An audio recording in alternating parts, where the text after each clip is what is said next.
Imagine this. Two people walk into a store and buy the exact same laptop for the exact same price. But one of them leaves with more than just a new computer.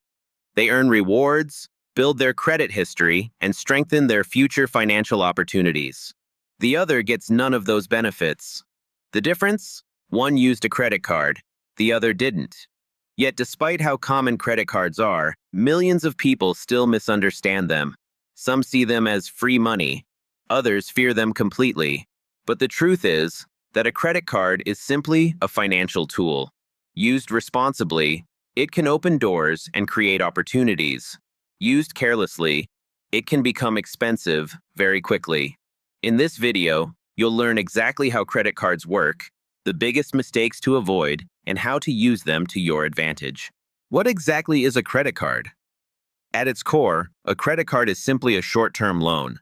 When you swipe, tap, or use your credit card online, you are not spending your own money at that moment.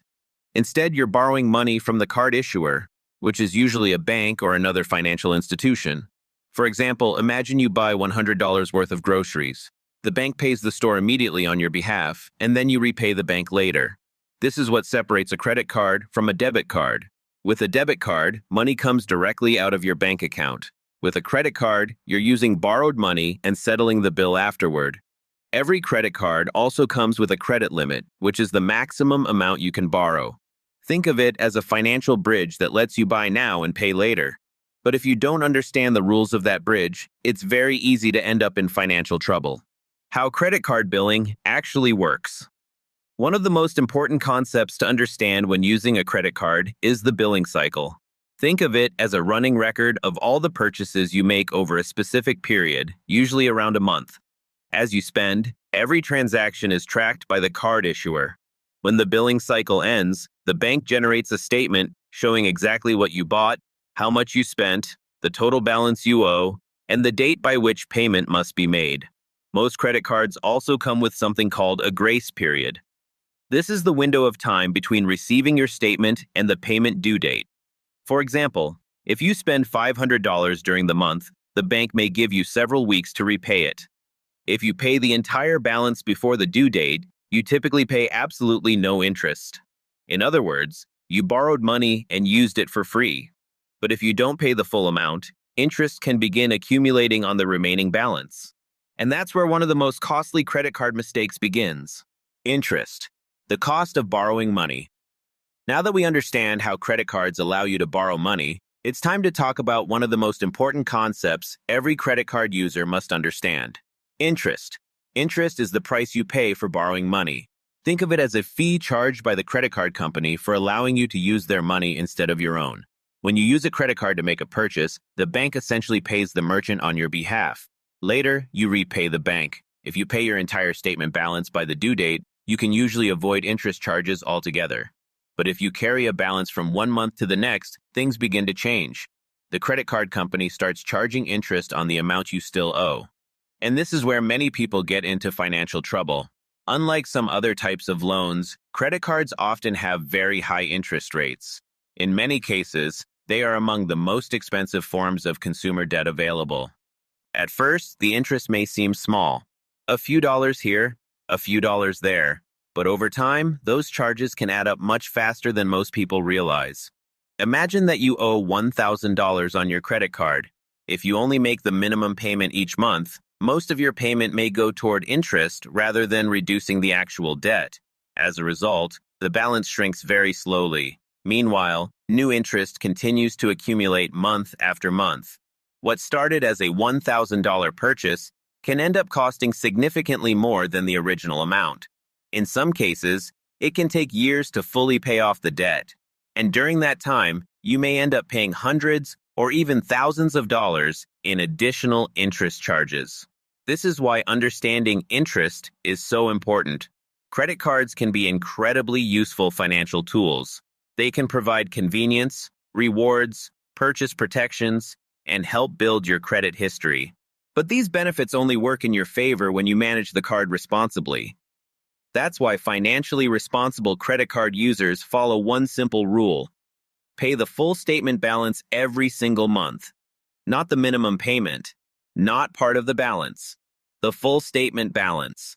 By doing this, you can often avoid interest charges entirely. You get the convenience of borrowing money for a short period of time without paying extra for it. In other words, you enjoy the benefits of using a credit card while avoiding most of the costs. And that simple habit can make the difference between a credit card becoming a powerful financial tool or an expensive financial burden. How credit scores are connected to credit cards. One of the biggest reasons people use credit cards responsibly is to build a strong credit history. Your credit history acts like a financial report card, helping lenders determine how reliable you are when borrowing money. Every month, your actions create a track record. Do you pay your bills on time? Do you miss payments? And how much of your available credit are you using? All of these factors help shape your credit profile. Over time, responsible credit card use can demonstrate financial reliability and trustworthiness. A strong credit profile may improve your chances of qualifying for loans, mortgages, apartment rentals, and other forms of financing.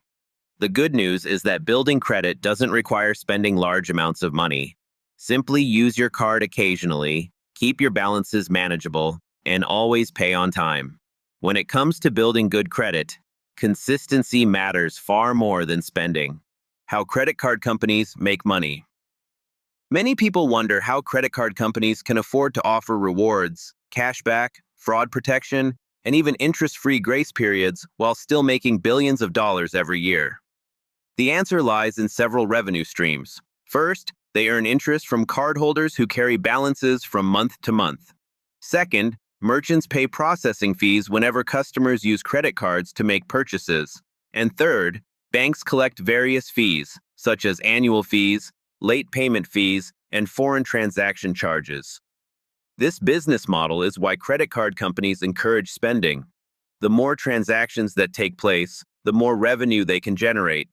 That's why discipline matters. Credit card companies profit when consumers misuse credit, but consumers benefit most when they use the system responsibly and avoid unnecessary debt. The biggest credit card mistakes.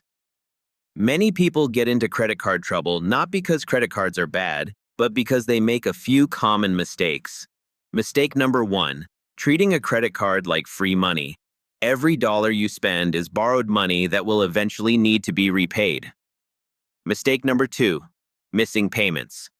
Late payments can result in fees, higher interest charges, and may negatively affect your credit history. Mistake number 3, maxing out your credit limit. Using most or all of your available credit can make lenders view you as financially stretched. Mistake number 4, making only minimum payments. While this keeps your account in good standing, interest can continue to accumulate, causing debt to last much longer than expected. And mistake number 5, applying for multiple credit cards without a clear purpose. More cards do not automatically improve your finances. In the end, strong financial habits, responsible spending, and consistent payments matter far more than the number of credit cards you own. Credit card benefits. Most people don't know about.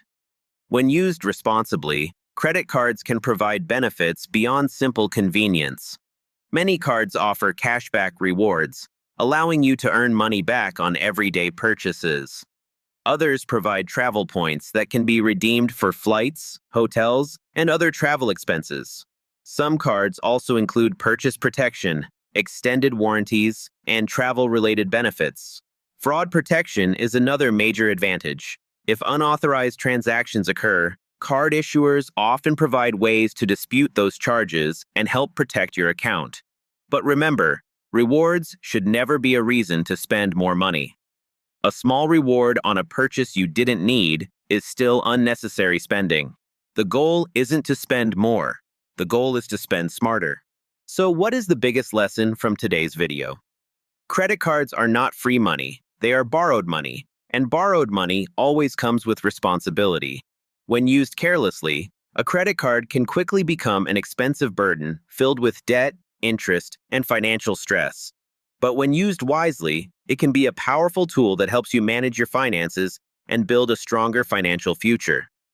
The difference comes down to a few simple habits. Spend within your means, pay your bills on time, avoid carrying unnecessary balances, and always think long-term.